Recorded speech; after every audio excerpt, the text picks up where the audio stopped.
nombre es Alejandro de los Santos y bueno, y hoy vengo a realizar la comunicación del programa que he elaborado junto con mi compañera Lourdes Aranda y la cual hemos titulado bajo el nombre de Evaluación de la interseccionalidad como herramienta de inclusión pedagógica. Antes de empezar, en primer lugar, me gustaría agradecer el haber contado con nosotros para realizar esta presentación y espero que sea un aporte de conocimiento y aprendizaje para todos los presentes. Así que bueno, sin más dilación, pues comenzamos. Como introducción cabe empezar resaltando la realidad que nos acontece hoy día y la cual se encuentra caracterizada por la existencia de una sociedad multicultural y diversa que se ve afectada por cambios significativos como son la globalización o el auge de las nuevas tecnologías, que repercuten significativamente en nuestra forma de concebir nuestros contextos, además de también cómo nos relacionamos como seres humanos. También observamos hoy día la carencia y pérdida de los valores ciudadanos y democráticos que puede deberse en parte por no posicionar a la ética en el centro de nuestras prácticas educativas, dentro de una sociedad que, como sabemos, se caracteriza por ser mercantilista y totalitaria. Esto afecta directamente a los colectivos más vulnerables de la sociedad que se encuentran en riesgo social y también por ello tienen dificultades para insertarse en la sociedad que existe y que tiene carencias en prácticas inclusivas, como por ejemplo, si podemos poner un ejemplo de alguna realidad vulnerable, el colectivo inmigrante. Por ello surge la importancia y el motivo de este proyecto, que consiste en formar desde la interseccionalidad, en este caso, a personas que reciben el servicio de aprendizaje del idioma en la institución de Cruz Roja Española, en la ciudad de Málaga, para que con ello sean conscientes del contexto global y más concretamente español, comprendiendo la confluencia de estructuras de opresión-privilegio. Es importante destacar además que este programa se realizó entre los meses de abril y mayo de 2020, por lo que fue el periodo de confinamiento que se estableció por el Gobierno de España debido a la pandemia del virus COVID-19. Y por ello, esto caracterizará, entre otras cosas, la metodología de trabajo que finalmente fue virtual. Bueno, siguiendo con el marco teórico, me gustaría comenzar leyendo esta cita de Harris y Leonardo, los cuales nos mencionan que la interseccionalidad nos recuerda la importancia de las coaliciones y los aliados. Nos recuerda ser humildes y buscar a quien falta a la habitación. Sobre todo, sin embargo, la interseccionalidad nos recuerda que nuestra liberación solo se realiza cuando todos los seres son libres.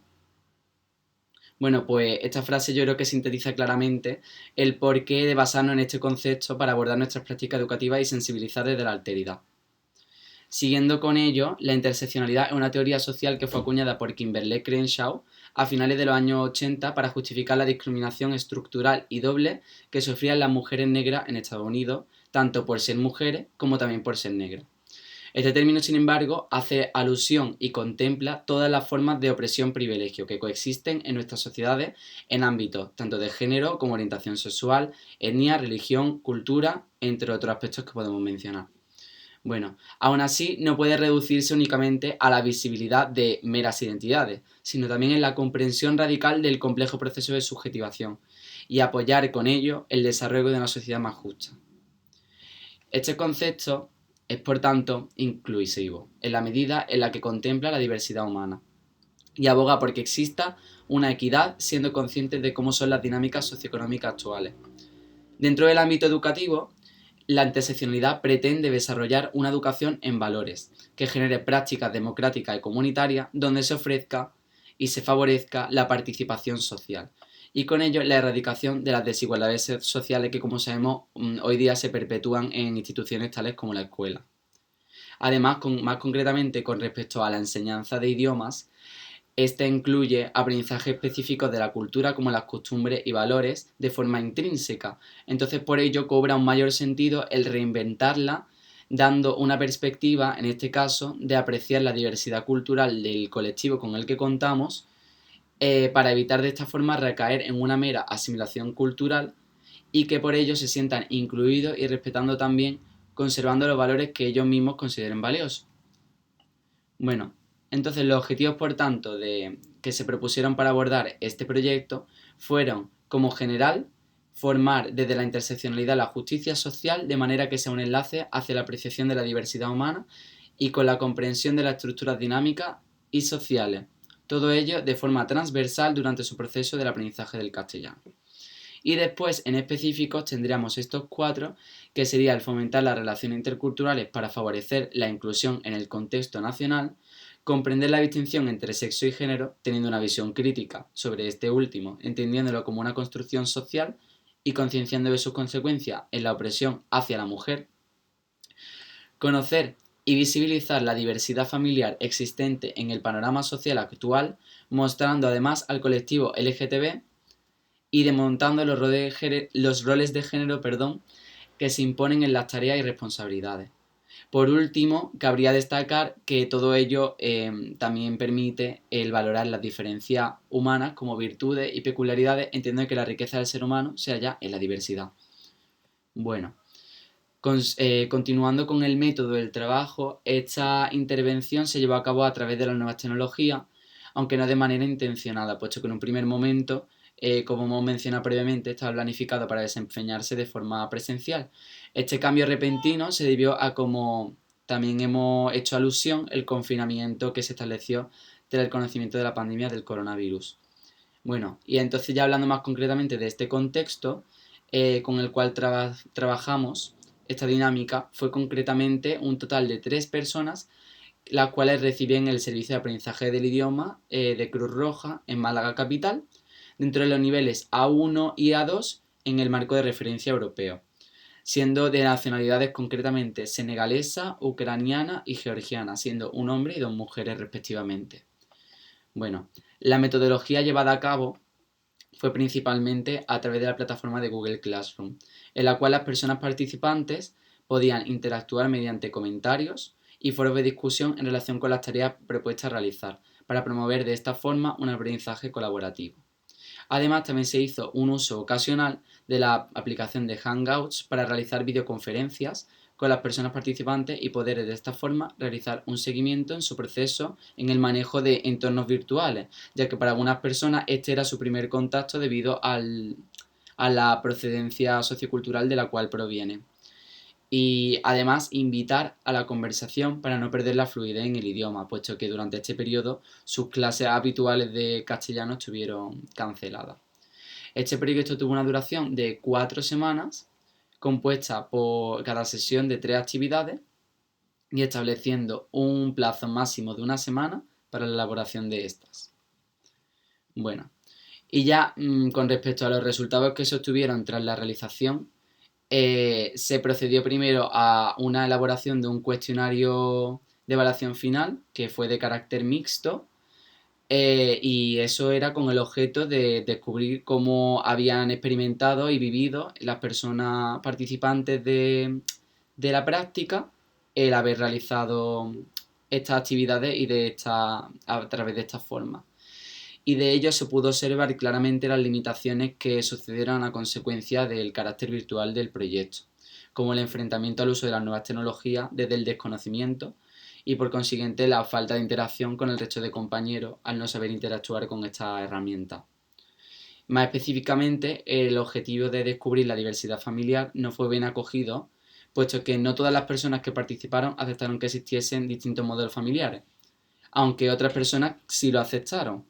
El concepto del feminismo también tuvo bastante controversia, puesto que se contemplaba de manera muy dispar y por tanto renegado al interpretarlo de manera diferente. Se dio el caso incluso de gente que negó su participación en el proyecto al descubrir de que iba a trabajar la temática del feminismo. Otras temáticas que se trataron dentro del proyecto, como el lenguaje inclusivo, al final se consideran como muy complejas debido a, además de la falta de recursos, la barrera idiomática que tenían estas personas, puesto que no tenían todavía un nivel muy avanzado en el idioma. Con respecto al tiempo que se invirtió en la práctica, la mayoría expusieron también su limitación en la usabilidad de la plataforma, puesto que era su primer contacto con las nuevas tecnologías y pese a ser una plataforma que consideramos que era bastante intuitiva, también existía un exceso de diferentes opciones para interactuar que podía llegar a crear una confusión entre las personas que la usaran y además de tener la carencia del carácter interrelacional, puesto que el uso del Hangouts fue solo de manera ocasional por la limitación del tiempo y las circunstancias de cada familia. Después, en la discusión del trabajo, podríamos considerar como influyente el trasfondo y origen sociocultural de las personas participantes en su persistencia a reconocer diversos modelos de familia, contemplando también figuras del colectivo LGTB, puesto que esto puede verse ligado a motivos religiosos, políticos, sociales, entre otros. Causa con la cual también podemos justificar lo mismo que sucede con el concepto del feminismo, que como también hemos mencionado anteriormente, también fue una traba para algunas personas que participaron. Otra razón que nos puede motivar a pensar el porqué de estos resultados es el condicionamiento del entorno de trabajo, teniendo en cuenta lo vital que son las relaciones humanas para los procesos de enseñanza-aprendizaje. El no poder dialogar sobre temáticas que pueden ser de gran complejidad para algunas personas ha impedido que se produzca un proceso de retroalimentación y de construcción desde la participación democrática. Por tanto, una de las limitaciones y debilidades ha sido el tener unos recursos y espacios tan escuetos y limitados. El tiempo también es un aspecto que ha sido relevante dentro de esta puesta en marcha, donde era muy necesario adaptarse a las circunstancias que acontecían y pese a ser un proceso lento, al menos ha servido como una primera toma de contacto en el aprendizaje transversal de la informática de cara al futuro, donde hemos visto que la necesidad de el manejo de la enseñanza virtual es necesario para poder seguir avanzando. No obstante, cabe destacar que ha habido una buena recepción del proyecto a pesar de las adversidades que ha sido un reto para llevar a cabo esta práctica. Entonces, por tanto, en definitiva, hemos podido vislumbrar cómo la pandemia COVID-19 ha influido significativamente en cómo se ha desempeñado esta propuesta y en los resultados esperados a obtener. Aunque la resiliencia frente a estos problemas ha sido clave y a valorar por las personas que han tenido la iniciativa de participar. Me gustaría concluir recalcando que la relevancia de basar nuestra formación y nuestras prácticas educativas en la teoría interseccional es necesaria debido a que no solo pretende destruir etiquetas, sino también los prejuicios y estereotipos que se encuentran ligados a ellas, haciéndonos personas más libres y partícipes de la sociedad.